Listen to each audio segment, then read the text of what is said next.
Let's talk to Jamie Jenkins, though, because he is our favourite independent statistician, of course, down in Welsh Wales. Jamie, very good afternoon to you.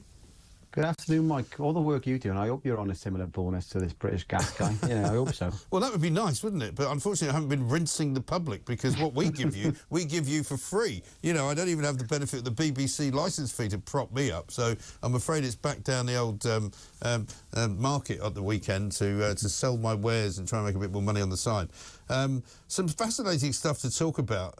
We've got some crime statistics to get through. We've got Nicola Sturgeon and her COVID legacy to talk about. But let's kick it off, first of all, though, with a tweet you put out about the migrants so far detected coming across the channel in 2023. It looks like we've got 2,500 already, and we're only sort of midway through February. That's not a great start, is it? Well, no, I think Rishi Sunak, Mike, was saying, you know, he was going to stop the boats coming. So he wasn't reduce the numbers. He was going to stop the boats. Some people have reminded me, can't remember exactly if he said this within his first 100 days. Now, I'm sure he's been in over 100 days. He has. Well, not only that, but he actually did say he had stopped the boats. He's got carried away with his own rhetoric in Prime Minister's questions a couple of weeks ago. And he said, we've stopped the boats. It was like everybody went, sorry, have you? Didn't know that. The only thing that stops the boats, Mike, is the weather, and I think this Storm Otto will mean there probably will be stopping the boats this weekend. That's the only thing that does seem to stop them. But you're right, we've had 2,517 now. That's up to February the 15th. So about 6-7 weeks of the year so far. And if we carry on that trend now that we've seen in February, there was very few last February, if we do carry on that trend for the rest of the month, we'd already be 2.5 times in January and February what we saw last year. Now, we hit close to 50,000 last year, so the numbers will be significantly higher.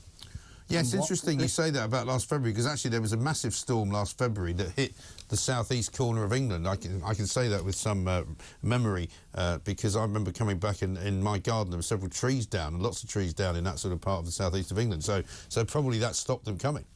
Yeah, and we will probably, you know, the next week, if this storm keeps coming in and stays in, we probably won't see the kind of the large numbers of the last week for the rest of the month. But what it means, Mike, is it costs the government, obviously, when I say the government, I mean us, the taxpayer, about £10 million a day, roughly, about £3.5 billion a year. And another thing I put out yesterday, Mike, I was just looking into you know, where are we going to house these, because the hotels are kind of full. And there's an event in Stoke on the 1st of March that Serco have been advertising, where they're basically looking for landlords to come along, where they will basically pay the landlords a 5-year lease, all rent paid, all repairs to the property paid, all utilities, to you know, the expensive gas and electric. They'll pay the council tax, Mike. They'll pay the water as well.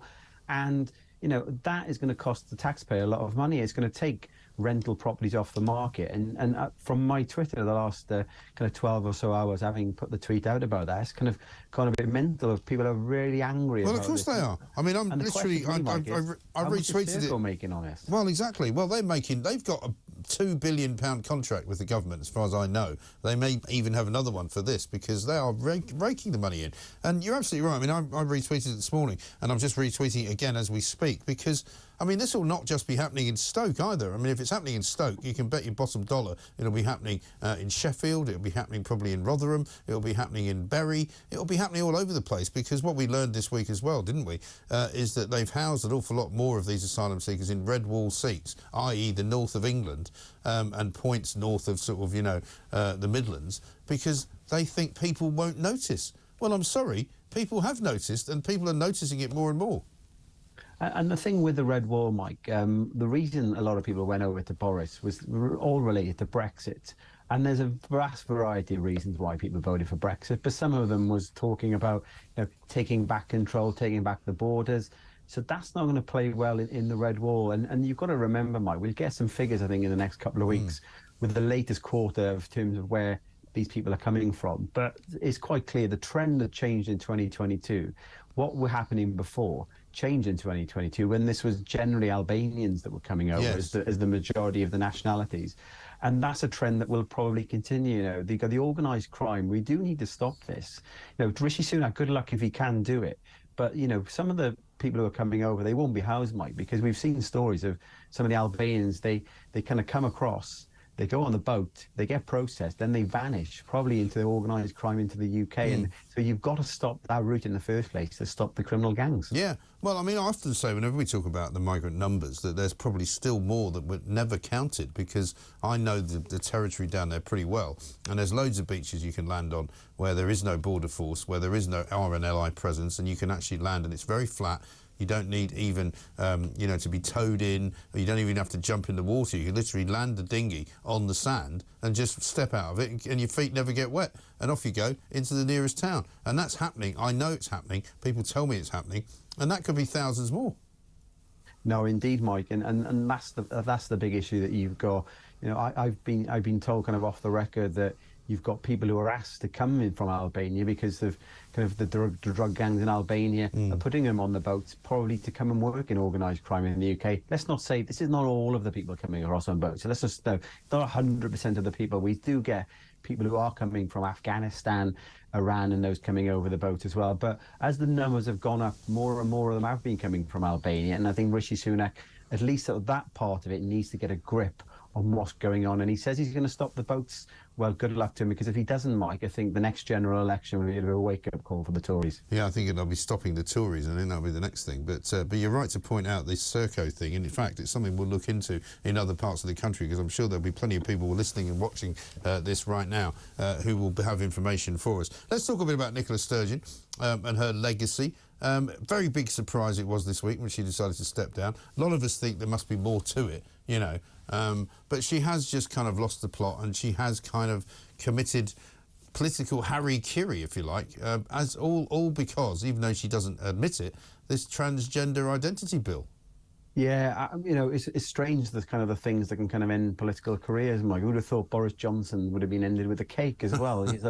So you've got all these different things that go on. I was listening to you yesterday. I think you was kind of talking about this, and you've been, of course, Mike, she resigned doing your show. All the bill. Of course she did. I mean, I'd like to run some stats on the number of resignations that happened during my show. I better be 100%.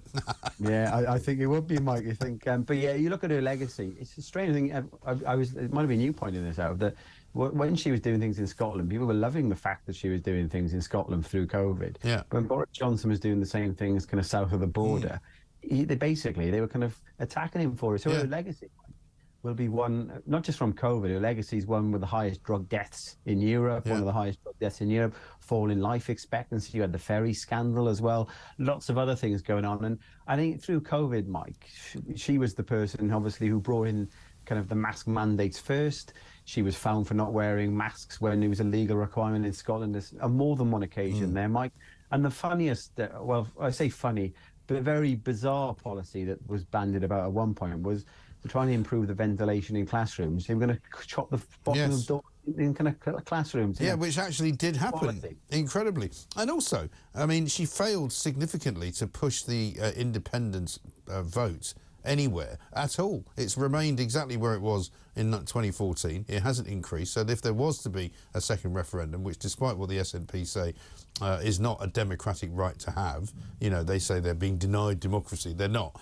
The fact remains that, you know, she hasn't managed to persuade more people in Scotland to want independence. And that, after 8 years, you'd have to say, is a massive failure.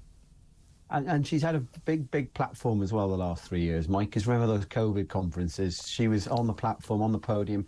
You know, that's where her and Mark Drakeford had more exposure to the kind of the electorate than they could have ever imagined through the COVID period. And to not capitalise on that with the kind of the referendum, trying to get that through, and the support for independence.